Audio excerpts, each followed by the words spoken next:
quite loud up here, but I'm going to keep on, and if anybody's experiencing pain from the sound, just let me know. So, welcome. This is Sociology 1311, Microorganizational Theory, Social Behavior in Organizations. If you're talking to anybody who is a year or two ahead of you, this is essentially the same course that used to be called Sociology 1090.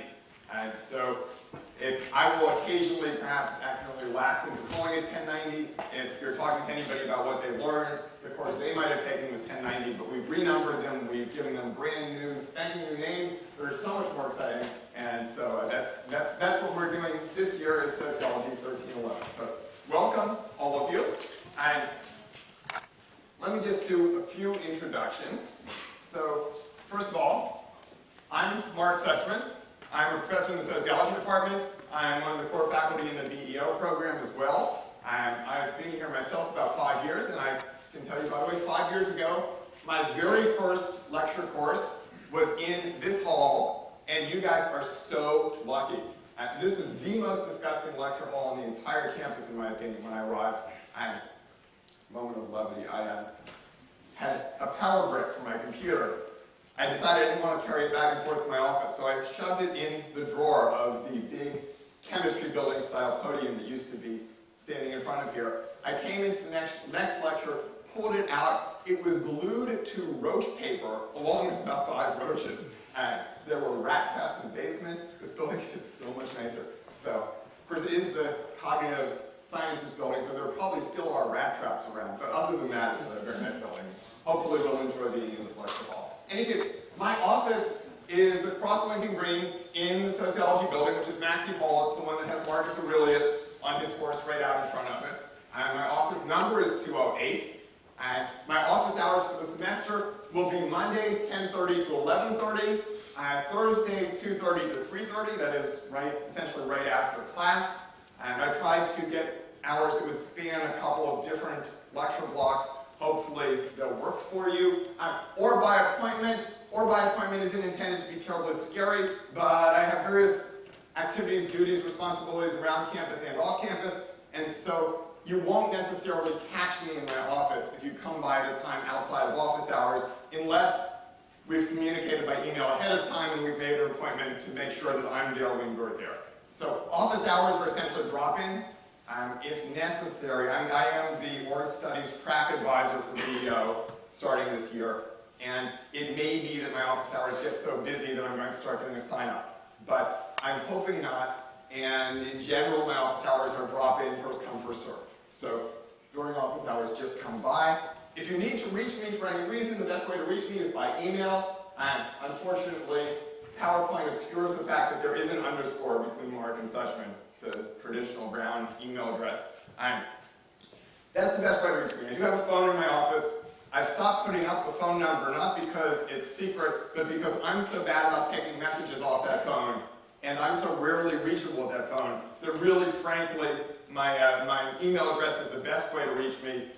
If you are on your way to meet me in office hours and you're 15 minutes delayed and you only have a phone with you and you want to communicate that I should hang out and wait for you, you can call me at my phone number, but that's about the only time that would work because I'm really terrible about monitoring that phone.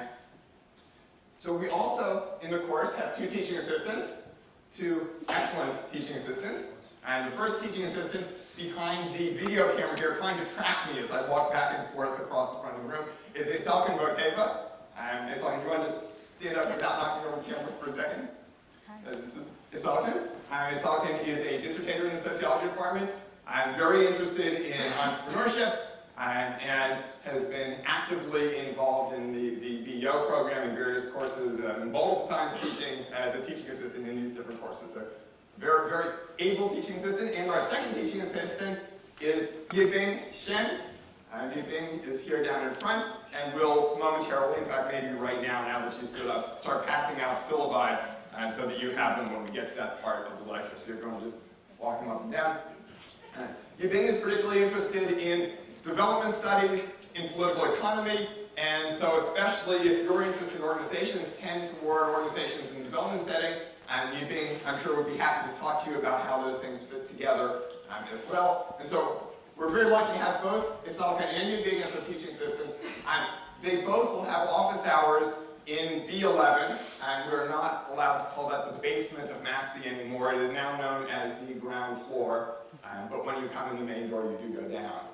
In any case, they will be in B11 Maxey Hall, because they too are shopping courses this week. They haven't yet figured out when their office hours will be, but they will have office hours. We will announce them, and I think pretty much the same rules go for them. If you want to meet them, you should try to come by their office hours. They will be there, and they will be essentially drop-in unless they decide they want to take a sign-up, which would be fine too. And both of their email addresses also have that underscore that you can't read on the PowerPoint. So, that's us. If I could just take a brief moment and let you introduce yourselves to me. Obviously, in a class, as of 2 days ago, this was a class of 111 people. And then registration opened to freshmen and to people who hadn't pre-registered. And it's now a class of 167 people. We'll see what actually happens as we move forward. I'm thrilled to have each and every one of you here individually. On the other hand, collectively, I think I would prefer to have the class be a little bit smaller than 167 people. And so if you're debating whether to take this course this semester or another semester, you won't hurt my feelings by deciding to take another semester. On the other hand, if you want to stay, we will do our best to accommodate whatever size the class is, make sure you all have a good experience. But at the moment, by way of introducing yourselves, we can just do show of hands. So first of all, what year at Brown are you? So how many people here are first years? Okay, you're the 50, however many people who registered in the last 2 days, right? Okay, how many of you are sophomores? Okay, juniors? You? Seniors? A couple seniors? Okay, good. That's kind of a normal distribution for course years in this class. Most people do take it as sophomores. I think this is a class that would be entirely doable if you're a first year. But it will be around every year. This is a course that's offered come hell or high water every year. And so if you're a first year and you're not sure if you want to take this or something else, don't worry, the course will be here in the future and is unlikely to be any bigger than this in the future. How about concentrations? So people who are deeply undecided, you haven't declared, you still aren't quite sure what you're after. If you're first year, you should probably put your hand up now, right? But everybody else here, how many people are deeply undecided about their concentration at this point? Oh, be more open-minded. Okay, it's good to be deeply undecided about your concentration. How many people are BEO concentrators, or think you will be? Okay, how many people are sociology concentrators? Okay, how many people are other social science concentrators, whether it's economics or political science or what have you? Okay, a few. And how many people are concentrating on something outside the social sciences? Ah, great, good. Okay, that's nice. That's a good mix, and this is a course that does not, I think, I'm going to do my best to not teach in a way that requires a previous background in sociology or social sciences, or business for that matter. We will try to explain things as we go along. If you catch me lapsing into jargon that you don't understand, or talking about methods that don't make sense to you, put up a hand, interrupt me, I will do my best to explain. One of the general rules in a class this size is if you have a question that is genuinely troubling you, not a question like, you say your office hours at 10:30 to 11:30, do you mean that? But a real question that you're actually genuinely troubled by. Odds are, in a class this size, there are at least 5 other people in the room who have the same question and who are, for one reason or another, suppressing the impulse to raise their hand. So raise your hand and you will be doing other people a favor, as well as doing me a favor, because it will clue me in that I've just done something that's confused people. So definitely do ask questions. I'm including about jargon, but about anything else as well. How many people at this point are shopping courses still versus being pretty committed to taking this course? How many people are still shopping? How many people are pretty committed to being here? Okay, gives me some sense of what our numbers are likely to end up as. That's just fine. Last, getting to know your question. I'm curious about your reasons for taking the course. So I'm going to give you some choices. One of them is, mostly out of interest in the subject matter. Second is mostly as a concentration requirement. Third is mostly for career reasons, as in you think it will help you in the business world or the work world, but otherwise you wouldn't be terribly interested in the subject matter. And then 4 will be any other reasons. So how many here are mostly here out of interest in the subject matter?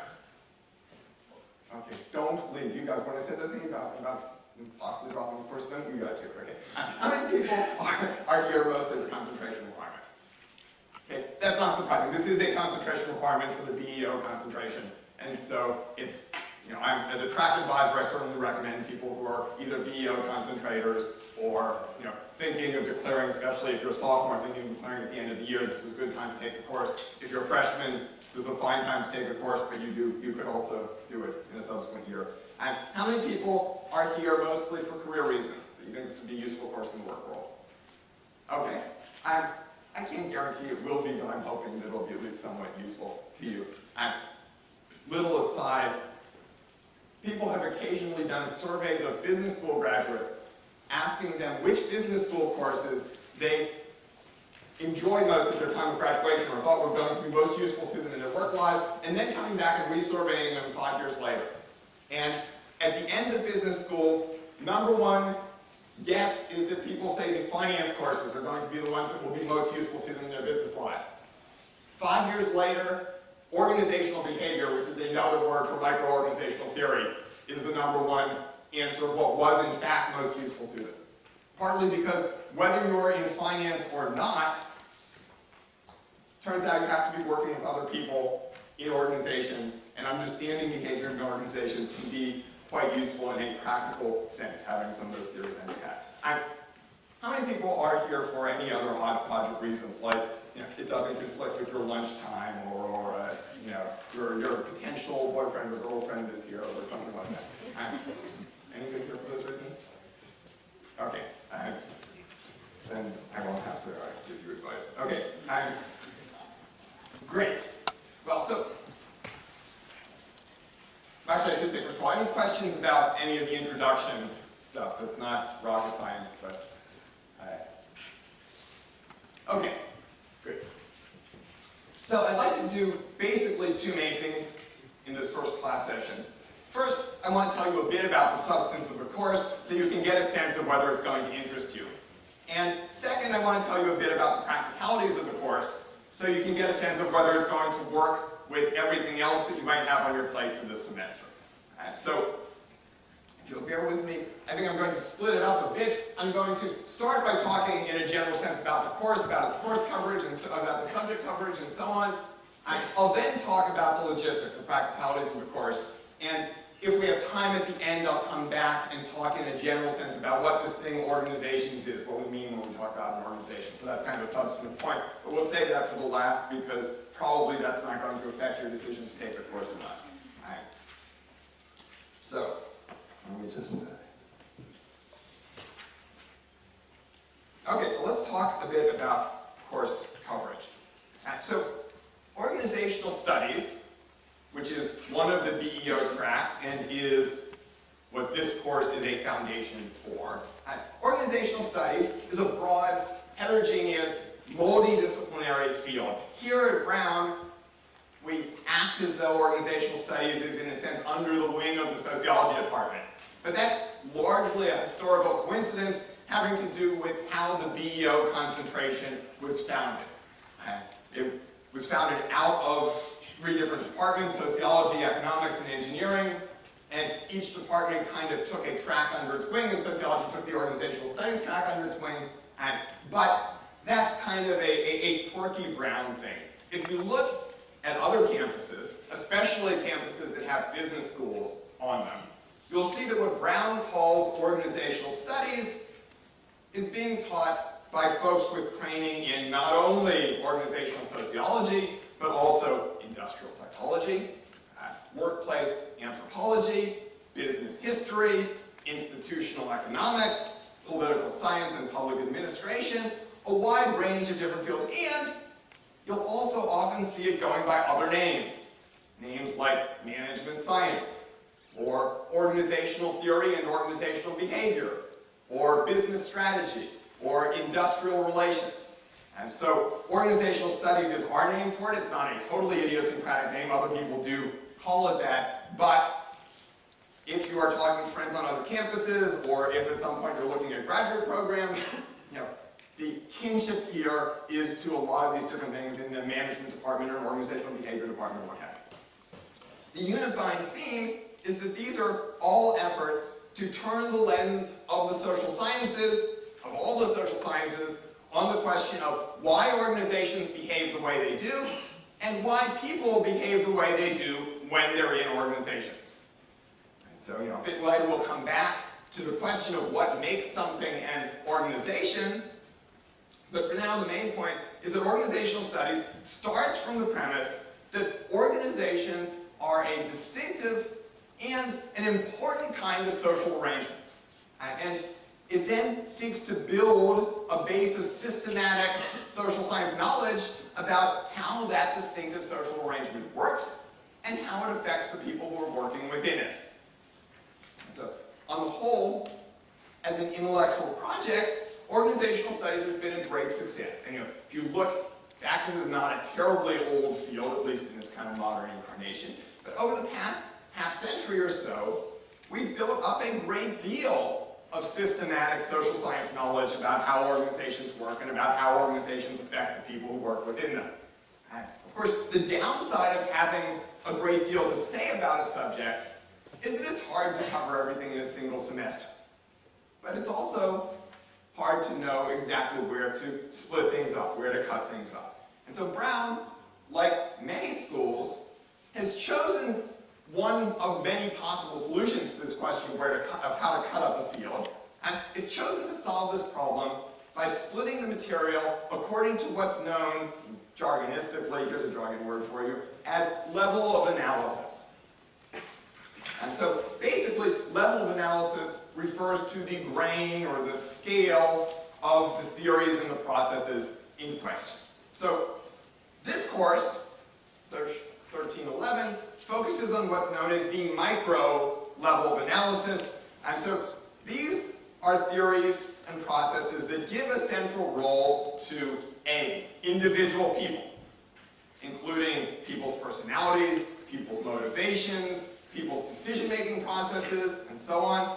In addition to individual people, the micro level also encompasses pairs or dyads of people, where you begin to see issues like similarity and difference, and conflict and negotiation, power and inequality, justice and equity. All of those are things about sort of the balance in one way or another, or the borders in one way or another between self and other. And finally, at this micro level, people study and think about small groups of people, sort of work groups, teams, groups of that size, where outcomes may depend on both the horizontal dynamics and interactions among team members, horizontal as in people in equal status within the team, and also the vertical relationship between the official and unofficial leaders of that small group and the other group members. And finally, in addition to horizontal and vertical, there is, at the small group level, you can talk about in and out, right? About relationships between this group, intergroup relationships between this group and other groups, between people who are in it and people who are outside of it. And so all of these topics are the bread and butter of the field of social psychology. Social psychology kind of occupies the boundary between sociology and psychology. There are people who are psychological social psychologists, there are people who are sociological social psychologists, and they read each other's work. They sometimes argue with one another, but it's this kind of interstitial field between these two disciplines. And in the business school world, I should say, this level of analysis is often referred to as the study of organizational behavior, or OB for short. So many business schools will have an OB program, an OB department, an OB course, and so on. And that is essentially analogous to the kinds of things that we'll be doing in this course. And since so many of you raised your hand and say you were BEO concentrators, I will talk about the other foundation course in the org studies sequence, which is Sociology 1315, will be offered next semester.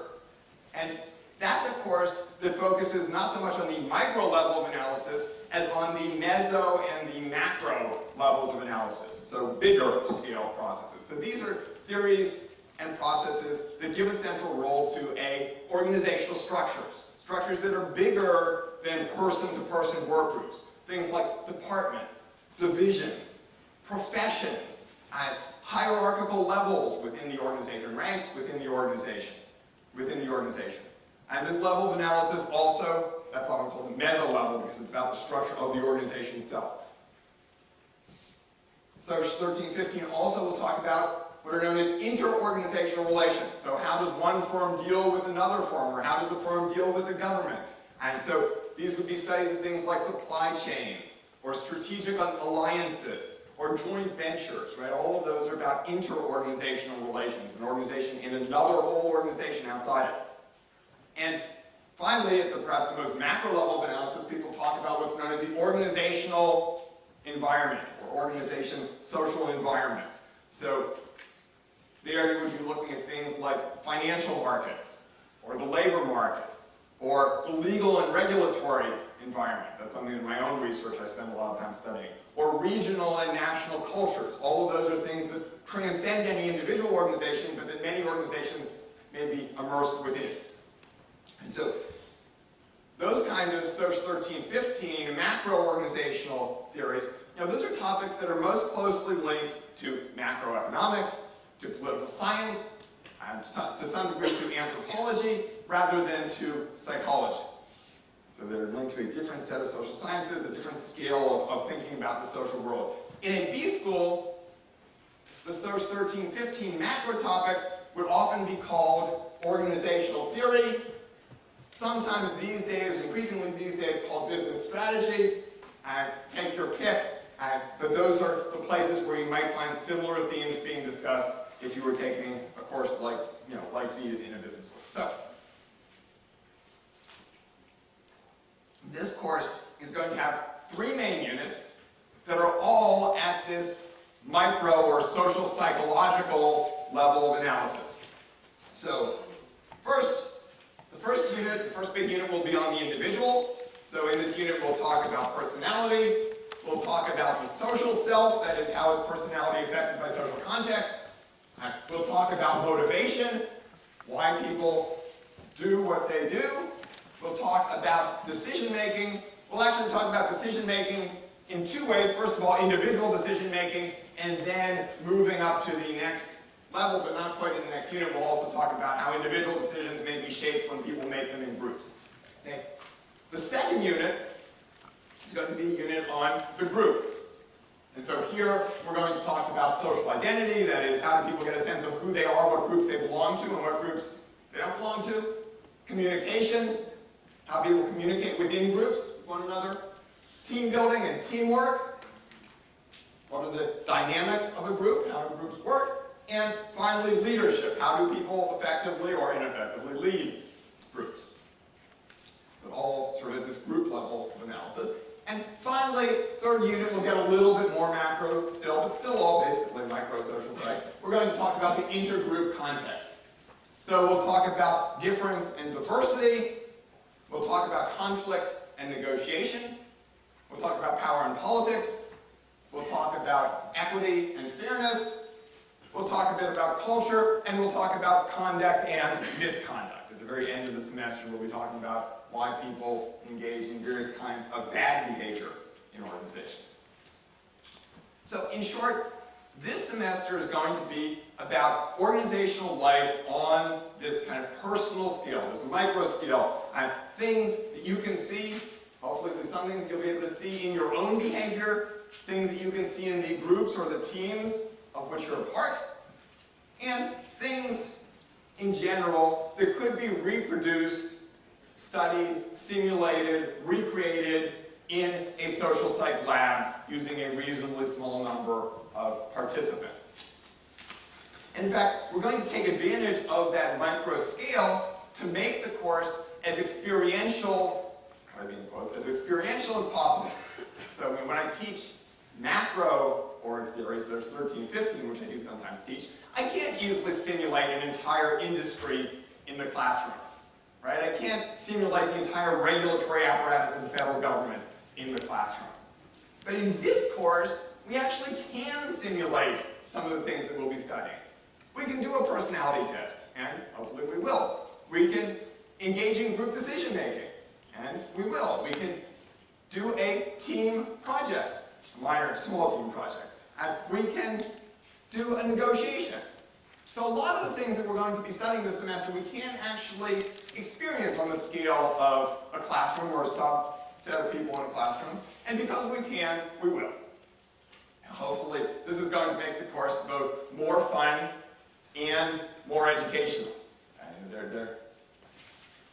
All the research seems to suggest that when people can put their hands on things, they actually understand them more viscerally, and that's good. I know, some of you, like frankly me, may love theory, and there will be plenty of theory in this course. If you like to come to the world from the abstract first, and then the particular, you'll be fine in this course. Don't worry, it's not going to all be trying to guess what this simulation is supposed to show. But we will also have plenty of hands-on exercises, games, simulations, whatever you want to call them, for those of you who like to experience things viscerally before you analyze them theoretically.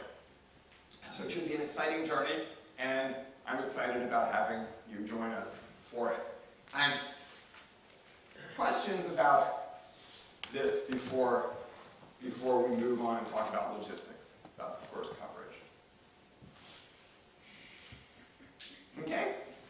Great. If you have taken a social psych course or are thinking about taking one, many of the things in this course will overlap, and some of the readings may overlap, but here we're going to particularly make an effort to focus on those aspects of social psychology that are prevalent and important and perhaps even made more important by an organizational context.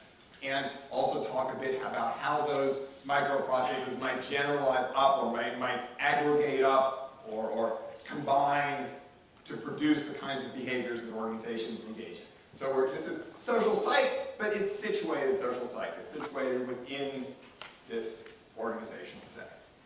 Okay? All right, well then let's talk about logistics, because this is so exciting. I mean, logistics are always the most boring lecture of the semester, and yet in some ways the most important, because they give you some sense of what's actually going to happen in the course as we move forward. All right, so first of all, a few preliminary technology matters. So first of all, email. We will be using email in one form or another fairly heavily. Certainly we'll be using it to distribute announcements. We may be using it in other ways as well. The way email addresses here are generated, or at least the easiest way for email addresses to be generated, is through the banner system. And so you should, if you don't know, you should check and make sure that Banner has an email address that you like. Banner will, I think, always have your brown.edu address, right? If you prefer to be using your own Gmail account or a Hotmail account or God knows what, and you would miss email coming to your brown address, make sure that you set up forwarding so that it gets to you, because anything that I send out to the class by email, I will assume has reached everyone. And there will be times when, for example, because of the experiential exercise we're doing, we can't do it in a room configured like this and we'll be moved somewhere else on campus. I hope to be able to give you a lot of notice of that and to be able to say it in lecture, but if there's some screw up and I need to reach you in between lecture, email is how I'll do it. So do make sure that you can be getting email that gets sent to your ground address. Okay? That's simple. Second technology thing is that readings and assignments are going to be managed via Canvas. So you should make sure that you can log on to Canvas smoothly. And frankly, I was away on leave last year, working down in Washington. I have not used Canvas myself. And I, therefore, have not yet fully set up the course's Canvas website. So before you worry that you can't log on to the website smoothly, give us a couple of days to get that set up so that it's there for you. But certainly by the end of next week or even the middle of next week, you should just make sure that you can get into the Canvas website, because we will use that for distributing readings and what have you. Finally, the last technology thing is that we will be making a lot of use of iClickers. How many here have encountered iClickers before? Oh, you don't know what you're missing. well, those of you with your hands up know what you're not missing, but those of you who haven't put your hands up, iClickers are these personal response technology devices, and they look very much like a TV remote control or a Wii or what have you, the little things you hold in your hand, and they're very simple. They have about 4 buttons on, 5 buttons on them. But what they allow you to do is, I can set up a base unit here, and it receives signals from all of your clickers, and it can collate them on the fly into distributions and so on for multiple choice style questions. So in a class this size, it's actually quite nice to have a way that everybody can answer a question that I pose. And we will be using iClickers in that way. And we will also be using iClickers, as I'll say in a moment. We have a couple of quizzes in the course. And rather than distributing and collecting paper and having to transfer things from paper into a spreadsheet and so on, I'm going to try, experiment, hopefully it works, I'm going to try doing the quizzes using the iClickers. And plus, frankly, iClickers are also a way to keep track of who's here and who's not here. And so for all those reasons, we're going to use iClickers. If you don't bring one with you, you are going to be at least mildly screwed, because you won't get credit for being here in that class. If there's an exam, you won't get credit for a quiz, you won't get credit for the quiz, and so on. And fortunately, iClickers are available for free in the science library. You can check them out from the library, and you can keep them for the entire semester. And there are probably at least a dozen other courses where people are being told that at this very moment. So you might want to get over there and make sure you get one, but Brown has a commitment to make enough of those available, and I haven't yet had a problem of someone not being able to get one. So go pick one up from the sidelight. You'll get instructions with it about how to register it online. You register it to, I believe, one of your various Brown IDs, and that allows your responses to be associated with who you are.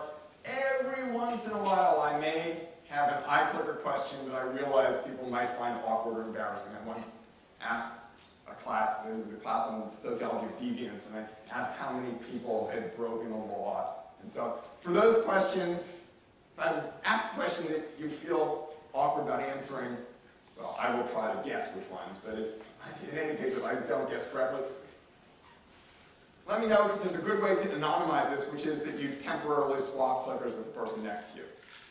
And since I don't know who's sitting next to whom, that effectively makes that particular question anonymous, but it still lets me know that you were there to answer a question because somebody has clicked on your clicker, it just happens to be the person next to you. Right? So I will try to be responsible and not use the clickers to spy on you for any purpose other than simply knowing whether you're here in class. But it is a good way for us to be able to have a little bit of back and forth for me to get some feedback about whether you understood what I just said and so on. And so get them, and please do register them as soon as you have them. Okay? Questions about the technology stuff? Okay, it's all of this is pretty straightforward. Probably the trickiest thing are the iClickers, but they're not tricky from your end. You bring them in, you turn them on. What I will do, just to let you know, is at the beginning of class, I will put up a kind of practice iClicker question. It'll be a question that's, not right or wrong, a question like, do you like the fall weather we're having? Or, who do you think will win the football game this weekend? Or what have you. But what it does is that you can test your iClicker by switching between A and B and seeing if the count on A and B goes back and forth when you click yourself back and forth. And that lets me know both that you were there at the beginning of class, and it lets you know that your iClicker is working. And then when I start the lecture, I'll turn off that question and we'll get going. That's, in the past, has worked pretty well, and I will try to do that again this year. Okay? Technology questions? Okay. And next big thing to talk about is the format of the course. Okay, so if you, does everybody have an syllabus? Do we have enough to go around? Okay, so if you want to look on page 2, it describes the format of the course a bit. And so basically, the course has 4 primary types of teaching and learning activities. So first of all, there are lectures and the accompanying readings in the textbook and selected article readings and so on. And so this part of the course is mostly focused on introducing you to scholarship, that is both theoretical and empirical scholarship in organizational behavior. So this is kind of the social scientists' version of the material. This is getting the theories, reading some of the original work, and so on. And as in most courses, lecture and readings are going to be a substantial part of what we're doing. In this course, though, we will also, as I mentioned, be doing some experiential learning activities. Exercises, games, labs, simulations, things that are designed to illustrate the textbook phenomena at first hand. And so these are things that actually allow you to experience at least something like the topics we're talking about. Odds are, I should say this is a little bit of an experiment for me, because I have not, a few of these experiential things I've done in class before. I've never taught a course that used experiential exercises as much as we're going to this semester. I'm almost certainly, given the number of experiential activities we'll be doing and the size of the class, there will be one or two that just don't work. They flop in some way. Most of them hopefully will work. But in any case, whatever happens, they should be fun, they should be interesting, they should be thought-provoking. Now maybe you'll think about, we'll all think about why we didn't see this phenomenon that the textbook said we should have seen. But in any case, we'll have an experience to think about and be able to think about why it worked, why it didn't work, how we might generalize from it, and so on. But it should be fun. More fun than sitting listening to me lecture, probably. So I try to be a fun lecturer, but I'm probably not as much fun as engaging in a power negotiation with some other class member, right? Okay. Of course, it's one thing to simulate a phenomenon under relatively controlled conditions, whether in a classroom or in a social psych laboratory. It's another thing to understand how that phenomenon might play out in the real world. And so along with lectures and experiential activities, the course will also include a real-world case study. We'll do kind of one big case that will stretch over the course of the semester, and our case for the semester will be the meteoric rise and spectacular fall of a company known as Enron. How many people have heard of Enron? Great. It's, I realize, not as recent as it was a few years ago, but it's good that you have heard of Enron. Enron went from being one of the largest and most celebrated companies in the country to being bankrupt, dismantled, shuttered, executives under indictment, almost literally overnight, stunningly quickly. And it wasn't a company where people said, Enron's struggling, it wasn't General Motors where people talk about, is it going to survive? Chrysler, people have been talking for my entire lifetime about, is Chrysler going to survive or not, right? Enron, people were talking about it the way they talk about Apple or Google up until like 2 weeks before it was gone. And so we're going to look at what was happening inside Enron, and we're going to do that by reading a journalistic account, Bethany McLean's book called The Smartest Guys in the Room. Bethany McLean deserves some credit for what happened at Enron. She wrote the first widely circulated skeptical article about Enron. Is Enron overvalued? In Fortune magazine. And it sort of was the first chip that ultimately led people to find the things that brought Enron down. So but she's not a social scientist, right? So she's a journalist. This is a fact-packed, very detailed, very readable narrative about what happened in Enron.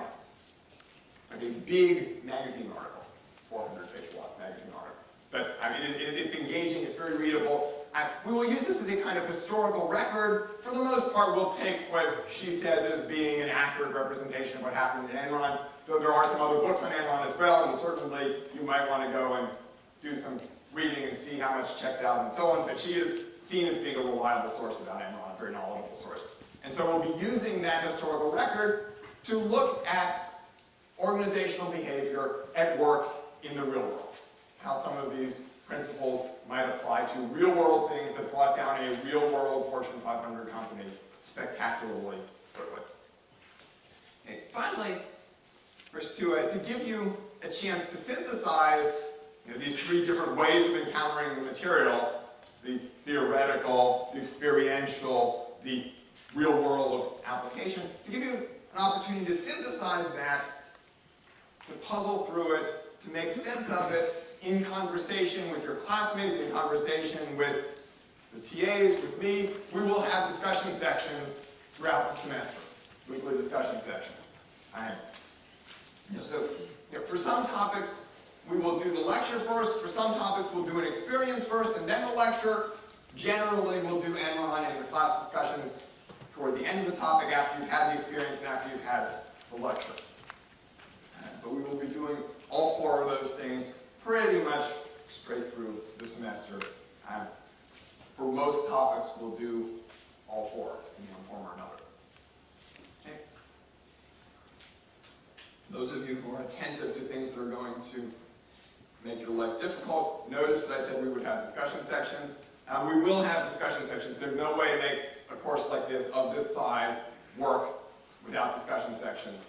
You have to be able to talk about this stuff. Some of these experiential things, literally it would be irresponsible to have you do them and not talk about them afterwards.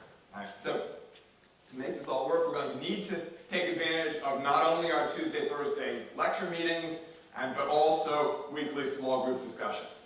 So, despite whatever impression you may have gotten from the timetable, this is a 3-session per week course, and lectures attendance is required, and section attendance is required.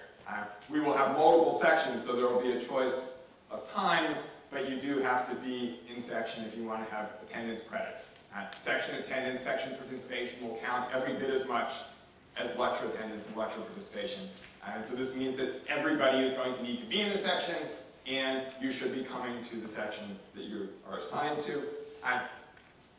We haven't totally finally settled on when our section times will be, and it may, in classes size, partly be a matter of room scheduling. But right now I'm intending to have sections on Thursday afternoon, and probably Tuesday. I have to talk to Isalkin, but probably Isalkin will lead 2 sections on Thursday afternoon, sometime after the Thursday class. And then we'll probably have 3 sections, one of which I'll lead, and the other 2 Yibing will lead, on Fridays throughout the day. And in the syllabus that you have, the sections are all identified as being on Fridays, just to make it clear that they happen between the Thursday lecture and the next week's Tuesday lecture. But once you're assigned to a section, some of you will actually be coming on Thursday rather than on Friday. We will do a web sign up. I'm probably using some web service like Doodle. You will get an email telling you what the link is to sign up. Please do that quickly. It's important for us to be able to figure out who wants to be when, and we're going to do our best to get you into a section that works for you. Assuming we use Doodle, and I think we will use Doodle, the way Doodle works is that you can set up a poll that, how many people have used Doodle before? It's a wonderful technology for scheduling meetings. You should really know about this. If you're in any student groups or what have you, great technology. Very simple, but great. But what Doodle allows you to do is to set up a poll that has times, like our section times. And everybody gets in and can indicate yes, maybe, or no. And so what we're going to use is yes means I'd be really happy to have a section at this time, or at least as happy as I would be to have a section at any time. Right? No means I really can't make it at this time. And don't casually use no, because it'll screw everybody else in the class. If too many people say no, we're going to have a lot of trouble getting everybody into a section, and we'll have to browbeat people, and it's going to be painful. So really use no for sections that you simply know that you can't make, and you can't make them on a fairly regular basis and so on. Maybe means not my favorite time. I don't like 9 a.m. on a Friday, but if necessary, I guess I could come. That's what maybe should be for. So some of you will only use yes and maybe, and I'll love you for it. Some of you will have to use no for a couple of the sections, but don't overuse it. And the more you can say yes, the better, the happier we'll be, and we will try to, and hopefully the happier you'll be, we'll try to get everyone into sections. I'm hoping that sections will begin next Friday or next week, so next Thursday and Friday. And if we manage to get our act together so that they do begin next week, then attendance and participation in sections, we'll start keeping a record of that next week as well. And stay tuned if that's turns out not to be the case because you have to push it off by another week because of the logistics. I'll let you know. Okay? But you should begin budgeting in your own head that starting next week you're going to have a 50-minute section toward the end of the week regularly. Questions about any of that about sections? Yeah? Afterwards, we have to declare our section for the banner. Mm-hmm. Yes. Well, so I don't think so. I think that's just an unnecessary extra step of complication. Once we get you assigned to a section and we know from our own records, banner hasn't broken the course down into separate sections, so the course will be graded and handled by banner as though it's one big section. Okay. So in the past, my experience has been when you try to get banner to break the course into sections, it just makes everything messier. If somebody has to move sections, it's harder to grade and what have you. So we're going to treat the course as a single section for banner purposes, but you will know your assignment, you'll know your TA, and your TA will be keeping track of you and grading your work and so on. Okay? Other questions about sections? Yeah? When you say Friday morning, do you mean like 9 a.m. morning and 10 and 11, or do you guys consider 10 and 11? Well, so what I was tentatively thinking was to do an early time, especially for people who need, I think some people like having, actually, Oscar, what? So, show hands. How many people would put yes for a Friday 9 a.m. section? Okay, so that's enough people that we could compose a section then. So, any of you who would have put yes for 9 a.m., who would not be able to do 10 a.m.? A couple. Okay, so we probably will have a Friday 9 a.m. section, and so then it would probably be 9, 11, and 1, or something like that. Okay? I will let you know, and hopefully between the 5 different times, everybody will be fine. Okay? Yeah? If we absolutely can't make it and we say no, is there any chance, there's no chance you'd be put in that section?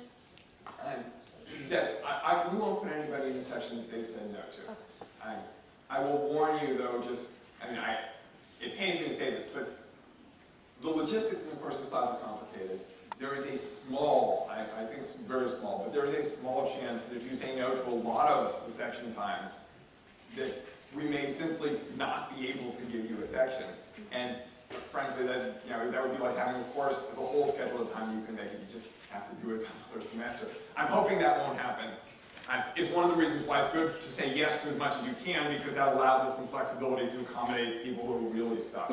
But please don't calculately use no. And I should say also, when we announce the sign up and send the link, we will indicate when we want you to sign up by. It may make me sound hard-hearted and cruel, but I won't feel at all bad about giving only one section option to somebody who misses the sign-up deadline.